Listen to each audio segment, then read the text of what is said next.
ارے یہ اندازہ کریں بابوں کے حوالے میرے اور آپ کے آقا دین کر کے گئے ہیں کہ ان بابوں نے سنبھالنا ہے، ان کو کیا پتا بدبختوں نے۔ ارے پاکستان بھی بنایا تو بابوں نے بنایا، اولیاء اللہ نے قربانیاں دی۔ تحریک پاکستان میں نام پڑے علماء کے، ہم جانتے ہیں مطالعہ کرنے والے، تبلیغ کرنے والے کون کون ہستیاں۔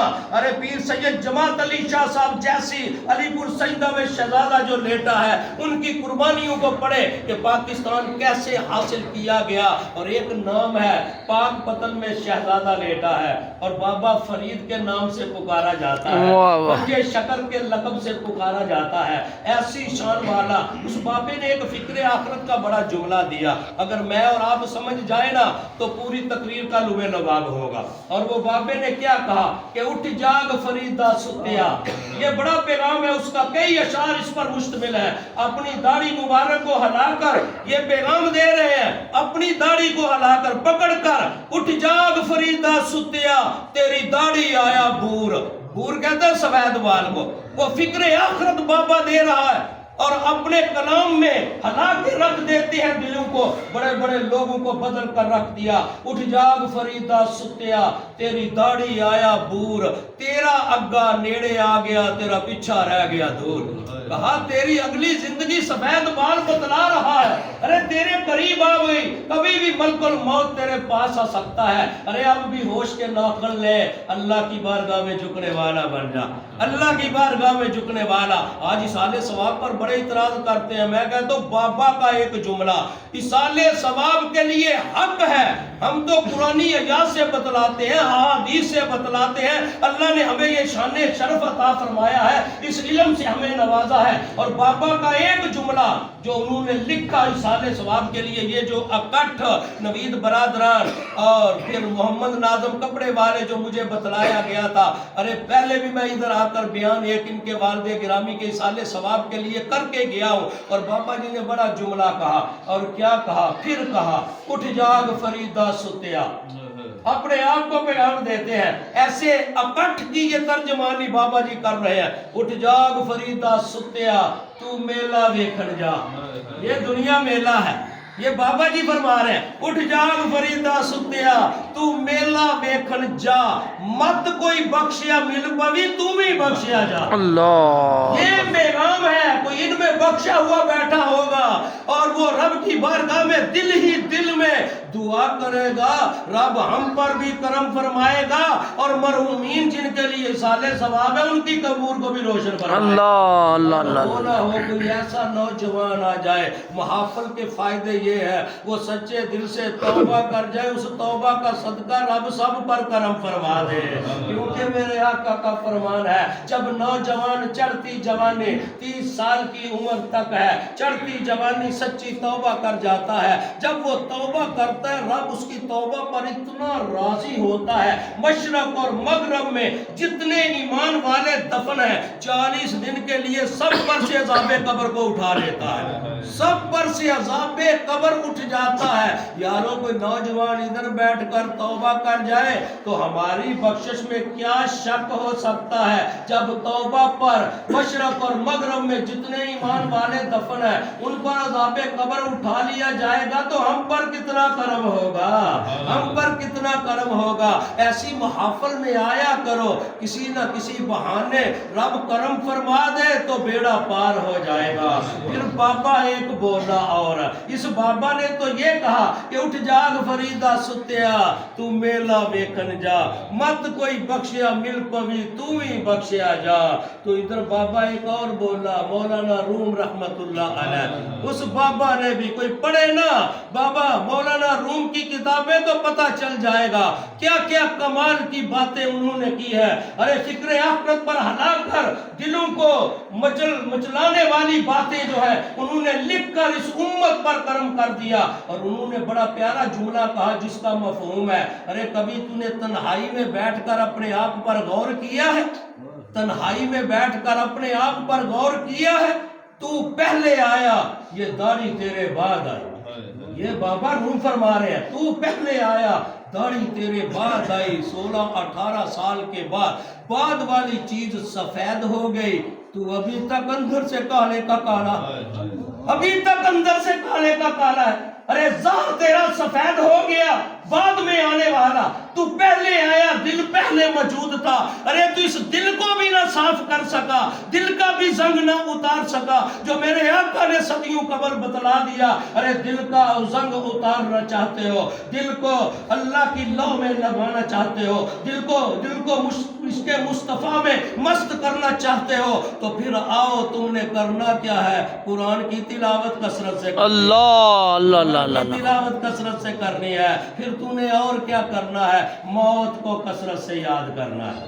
یہ بابا نے پیغام دیا، اور ایسا پیغام بابا یہ دے کر جا رہا ہے۔ آج ہم بابوں کی بات کو غور سے سنیں تو ہمیں پتہ چل جاتا ہے۔ میں ایک اور بابا کی بات نہ سنا دوں، کلیجے ٹھنڈ پڑ جائے گی۔ یہ بڑے کم لوگ سناتے ہیں، یہ بابوں کا کردار ہے کہ اللہ نے خاص کرم کیا، یہ ملک ہمیں عطا کیا، ہر قسم کی آزادی ہے، بظاہر ہم مقصد نہ پا سکے، ہم اس طرف گامزن نہیں ہے جس مقصد کے لیے یہ ملک حاصل کیا گیا، نظام مصطفیٰ کے نفاذ کے لیے، مقام مصطفیٰ کے تحفظ کے لیے۔ وہ بابا کون ہے؟ کوئی اسے نہیں بھولتا، جب نام لیں گے تو جھوم جائیں گے، جب نام لوں گا تو ان کو خراج تحسین پیش کریں گے۔ امیر المجاہدین، مرد مجاہد، مولانا خادم حسین رضوی، اللہ ایسا بابا یارو کمال کر دیا۔ اپاہج بابا ہے، ٹانگیں بھی موجود نہیں ہے، لیکن ویل چیئر پر بیٹھ کر ارے وائٹ ہاؤس کے ایوانوں کو ہلا کر رکھ دیا ہے، غیروں کو بتلا دیا کہ نبی کی ناموس کی حفاظت اس طرح کرنی ہے اور ایسے کرنی ہے۔ اس بابا نے ایک جملہ کہا، اور اس بابا کے 2 شاگرد تھے، اور دونوں میرے دوست ہیں، بیسٹ فرینڈ ہیں اور عالم دین ہے۔ ان کے پاس وہ پڑھے لاہور میں، اور انہوں نے علیحدہ مجھے بات بتلائی، علیحدہ دونوں کلاس فیلو بھی تھے۔ ایک دن ہم بیٹھے ہیں، کلاس لگی ہے، استاد جی نے پڑھا لیا، بیٹھے اور گپ شپ شروع ہو گئے، تو بابا جی سے ایک شاگرد نے کہا، بابا جی ذرا یہ تے دسو، تسی سونے بڑے ہو، لاندے کی ہو تے کھاندے کی ہو؟ لاندے کی ہو تے کھاندے کی ہو؟ لوکاں نوں تے پتہ ہے لان نال تے کھان نال چہرہ چٹا ہوندا ہے، لیکن بابا جی نے جڑا نسخہ دیتا، پنجابی جو زیادہ گفتگو کرتے سن، انہاں دی عظمت نو سلام، کیا بیٹا آؤ تانوں میں دساں، کسے کریم دا تے مینوں نا نہیں آوندا، نہ میں کریم لائی ہے، نہ میرے کول سرمایہ ہے۔ یہ نہیں کہ کریم لانا منع ہے، صابن دے نال نہانا، جنی دیر نہائیے نہ بدن تو میل تے اتردی نہیں، میں کریم تے اعتراض نہیں کراں گا۔ بابا جی دا عقیدہ دیکھو، بابا جی نے کہا پترو مینوں کسے کریم دا نام نہیں ہوندا، نہ میں لائیے، جدو غسل کرنا تارے میرے دا تیل سر نو تے داڑھی نو لانا، تھوڑا جہا رخسارا تے آ جاندا، سڑن بھی پیندی ہے۔ پرانے بزرگ بیٹھے نے جانتے نے تارے میرے دا تیل لاؤ تے سڑن بھی پیندی ہے۔ پتر میری اے خوراک لان والی تے کھانا میں اے واں کہ گھر چ 4 بنا کے اسی رکھنے ہاں، تے روٹیاں 2 پکا کے میں گھر ایک کھانا ایک میں نال لے آنا، تھوڑا جہا وظیفہ ہے او دے وچوں ادھا وظیفہ میں رکشے والے نو دے دینا، رکشے والے نو آن واسطے مدرسے۔ بابا جی رکشے والے نو کیوں دے دیو؟ کیا بیٹا چھوٹیاں ویگنا نے رش بڑا ہے، مرد و زندہ کٹھے، تے میں نہیں پسند کردا کہ میرا جسم کسی غیر محرم نال مس ہو، میری نظرہ کسی غیر محرم تے لگن، میں ادھا اپنا وظیفہ رکشے والے نو دے دینا، اے میری خوراک ہے تے اے میں ظاہری استعمال کرنا، لیکن بیٹا میں نسخہ دینا، آؤ توانوں کہ رنگ چٹا کیوں ہے، وہ نسخہ للہ، وہ نسخہ اے وے کہ میں پکا حافظ قرآن، میں پکا حافظ قرآن، ایک منزل ایک جگہ تے کھڑے ہو کے پورے قرآن دی منزل میں سنا سکنا۔ رب نے میرے تے اتنا کرم کیتا ہے، لیکن میں کدی بھی ما سوائے نماز اور تراویح دے اندر زبانی قرآن پڑھے ہے، ورنہ ساری زندگی میں قرآن دی زیارت کر کے انہوں کھول کے تلاوت کیتی ہے، اس لئے کہ کالے حروف نورانی حروف نے، جدو میں انہاں دی تلاوت کرنا ایک کالے حروف نور بن کے میرے چہرے تے پہن دینے، رب میرے چہرے نو پھر والا بنا دیتا ہے، رب میرے چہرے نو حسن والا بنا دیتا ہے۔ تے بابا جی پیغام دے کے گئے نے، آؤ ذرا اسامی تے غور کرنا ہے، اور بڑی بات بابا جی نے کہی۔ اور بابا فرید گنج شکر رحمت اللہ علیہ، ان کے مرید بننے کے لیے ایک آیا بندہ، اللہ کا بندہ، وہ بھی بابا کون سا ہے؟ خواجہ غلام بابا فرید کا مرید خواجہ نظام الدین اولیاء رحمت اللہ علیہ، وہ دلی شریف میں شہزادہ لیٹا ہے، وہ دلی شریف میں شہزادہ لیٹا ہے، 17-18 سال کی عمر میں آئے نا بابا جی کے پاس، اور آ کر جب زیارت کی نا تو بابا جی نے آتے ہی خلافت والا تاج جو تھا، دستار جو تھی وہ سر پر باندھ دی، آتے ہی دستار سر پر باندھ دی، اور پرانے مریدین نے دیکھا، چلا کاٹنے والے بعد میں عرض کیا بابا جی آپ نے یہ کیا کیا؟ نوجوان پہلی بار آیا، آتے ہی آپ نے خلافت